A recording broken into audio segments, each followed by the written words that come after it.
अगर कोई छात्र प्रतियोगी परीक्षा या उच्च शिक्षा की तैयारी कर रहा है और आर्थिक तंगी से जूझ रहे लोगों के लिए इस रत्न को धारण करे, ये उसके लिए शुभ होगा। नमस्कार दोस्तों, भाग्य जी एस्ट्रो में एक बार फिर से आप सभी का स्वागत है।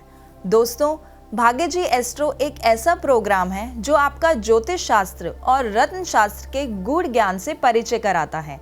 दोस्तों, ये तो आप जानते ही होंगे कि देवगुरु बृहस्पति को सभी 9 ग्रहों में सबसे अधिक शुभ फल देने वाला ग्रह माना जाता है, जो आपको सफलता की ऊंचाइयों तक ले जाता है। लेकिन जब कुंडली में देवगुरु बृहस्पति के साथ शत्रु ग्रहों की उपस्थिति हो जाती है तो स्थिति बदल जाती है। जब कभी भी जातक की कुंडली में ऐसा योग बनता है तो ज्योतिषाचार्य उनको पुखराज धारण करने का सुझाव देते हैं, किंतु अधिक महंगा होने के कारण या किसी अन्य कारण से जो लोग पुखराज धारण नहीं कर सकते हैं, उनकी समस्या का समाधान छुपा है आज की प्रस्तुति में, जिसे अंत तक देखिएगा, क्योंकि अपने व्यस्त कार्यक्रमों से समय निकालकर ज्योतिष एवं वास्तु विशेषज्ञ संजय गोविंद जी आज हमारा परिचय कराएंगे पुखराज के उपरत्न सुनहला रत्न से।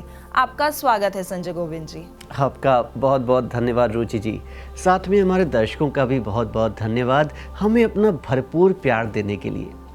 रुचि जी, देखिए, देवगुरु बृहस्पति को पुखराज रत्न बड़ा ही प्रिय है। ये उनका ही रत्न है और पुखराज का उपरत्न सुनहला, जिसके बारे में आज की चर्चा हम करेंगे, ये 100% सत्य है कि वैकल्पिक तौर पर बृहस्पति ग्रह को मजबूत करने के लिए पुखराज के उपरत्न सुनहले का उपयोग किया जाता है। साथ ही मैं आपको एक बात और बता दूं कि आप जब भी कोई रत्न पहने उसकी जांच जरूर करा लें कि वो रत्न असली है या कि नहीं, उसके बाद ही रत्न खरीदें। ये तो बहुत अच्छी बात बताई संजय जी आपने। एक बात और बताइएगा, हम शुद्ध सुनहला रत्न की गुणवत्ता की पहचान कैसे करेंगे और ये सुनहला रत्न दिखता कैसा है? इस रत्न की रंगत और बनावट के बारे में भी कुछ बताइए।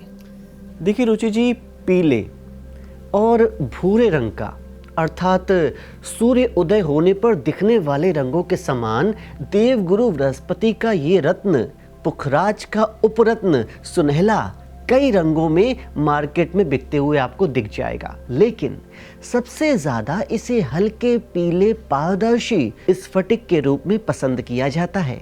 और तो और सुनहला अपने नाम के अनुसार ही अपने इसी सुनहरे पीले रंग और अपनी सुंदरता और बनावट के लिए विश्व प्रसिद्ध है।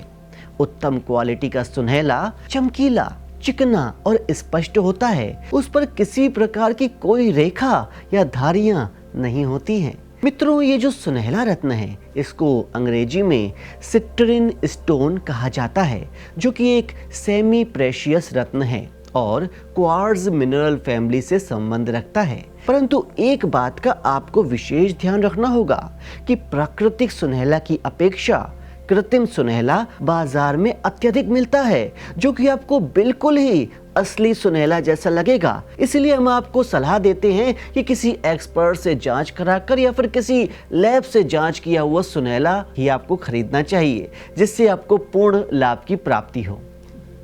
ये बात तो है संजय जी। सुनहला रत्न के रूप, रंग, आकार की तो बहुत अच्छी जानकारी दी आपने। अब ये बताइए, इस रत्न को पहनने से क्या क्या लाभ मिलेंगे और किस तरह की समस्याओं से छुटकारा दिला सकता है ये सुनहला रत्न? देखिए रुचि जी, ज्ञान और समृद्धि के ग्रह देवगुरु बृहस्पति, उनसे संबंध रखने के कारण सुनहला रत्न आर्थिक तंगी से जूझ रहे लोगों के लिए धारण करना बहुत ही शुभ माना जाता है, क्योंकि सुनहला पहनने से व्यक्ति की मानसिक स्थिति ठीक रहती है और व्यक्ति मन से दृढ़ बनता है, जो कि उसकी निर्णय लेने की क्षमता को बढ़ाता है। और मित्रों, जब ऐसा होगा तो निश्चित रूप से आपको नौकरी में पदोन्नति होने के साथ साथ करियर में नई उड़ान मिलेगी, बिजनेस में भी लाभ अवश्य ही मिलेगा। माँ लक्ष्मी की कृपा आप पर हमेशा बनी रहेगी और धन की प्राप्ति भी आपको होती रहेगी। मित्रों, अगर कोई छात्र प्रतियोगी परीक्षा या उच्च शिक्षा की तैयारी कर रहा है तो वो भी इस सुनहला रत्न को धारण करे, ये उसके लिए शुभ होगा, क्योंकि ये रत्न विद्या अर्जित करने में आ रही रुकावटों या पढ़ाई में कमजोर बच्चों को भी अति शुभ परिणाम देता है। गुरु संबंधी दोष दूर करने के अलावा सुनहला धारण करने से मान सम्मान की भी प्राप्ति होती है। गुरु के ही शुभ प्रभाव से आप एक सफल वक्ता और समाज सुधारक भी बनते हैं, जिससे लोग अपने आप आपकी ओर खींचे चले आते हैं। मित्रों, सुनहला रत्न एक सिट्रिन जेम्स है, जिसमें एनर्जी की सोलर क्वालिटी होती है, हीलिंग गुणों का खजाना होता है। मित्रों, ये सुनहला रत्न मणिपुर चक्र पर कार्य करता है, जिस कारण से पाचन शक्ति में भी सुधार होता जाता है और शारीरिक शक्ति भी बढ़ती है। ये नकारात्मक ऊर्जा को भी समाप्त कर देता है। संजय जी, अभी आपने बताया कि ये पाचन में सुधार करता है, और जैसा कि हम सभी जानते हैं कि अगर पाचन ठीक रहेगा तो व्यक्ति स्वस्थ रहेगा। मगर मैं ये जानना चाहती हूँ कि ये मणिपुर चक्र क्या होता है और इसका हमारे पाचन से क्या संबंध है। देखिए रुचि जी, हमारे जो धार्मिक पुराण हैं उनके अनुसार हमारे शरीर में 7 चक्र होते हैं। प्रथम मूलाधार, स्वाधिष्ठान, मणिपुर, अनाहत, विशुद्ध, आज्ञा व सहस्त्रार चक्र इन्हें बोला जाता है। जीवन की ऊर्जा इन्हीं 7 चक्रों में समाहित होती है और माना जाता है कि अगर इन 7 चक्रों का कोई मनुष्य ठीक से प्रबंध कर ले तो वो कई असाधारण सफलताएं बड़ी आसानी से अर्जित कर लेता है।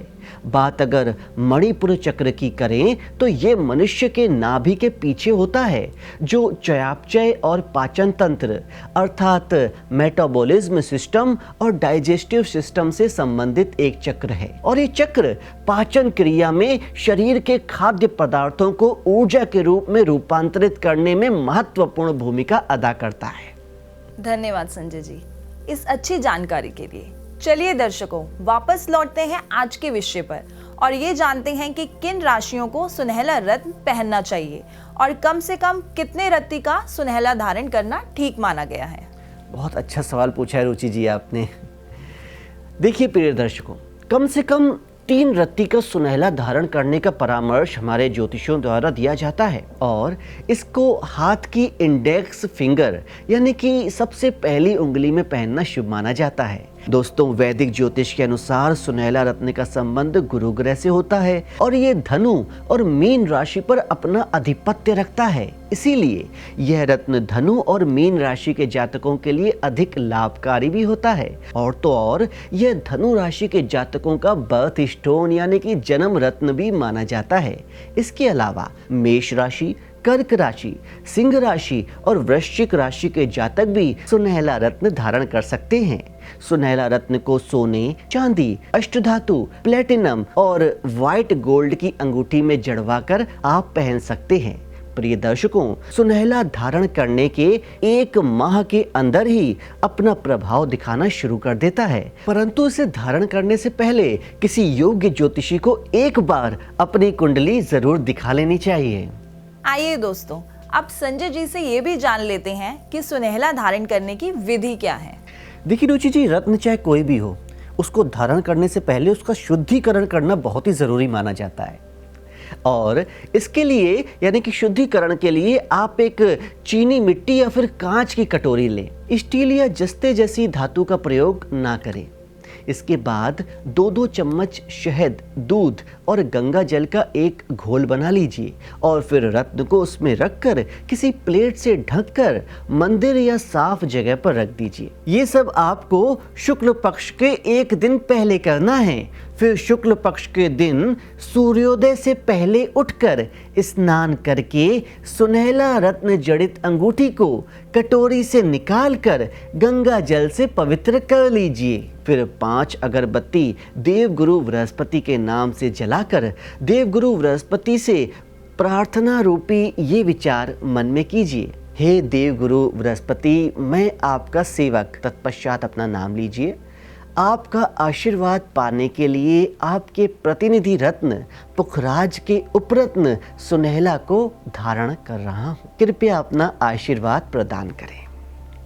मित्रों, इसके बाद अंगूठी को अगरबत्तियों पर घुमाइए और ओम ब्रह्म बृहस्पतिये नमः इस मंत्र का जाप कीजिए, या फिर आप ओम ग्राम ग्रीम गुरुम गुरुवे नमः इस मंत्र का 108 बार जाप कर सकते हैं। तत्पश्चात अंगूठी को श्री हरि विष्णु जी के चरणों से स्पर्श कराकर दाएं हाथ की इंडेक्स फिंगर यानी कि पहली फिंगर में धारण कर लीजिए। देवगुरु बृहस्पति के अच्छे प्रभाव प्राप्त करने के लिए केवल उच्च गुणवत्ता वाले सुनहला को ही धारण करें। सुनहला पहनने के 30 दिनों के भीतर ही अपना प्रभाव दिखाना शुरू कर देता है और लगभग 4 वर्षों तक अपना पूर्ण प्रभाव दिखाता है। ध्यान रहे मित्रों कि 4 वर्ष के पश्चात सुनहला रत्न निष्क्रिय हो जाता है, इसीलिए निष्क्रिय हो जाने पर पुनः बिना देरी किए नया सुनहला रत्न धारण कर लेना चाहिए।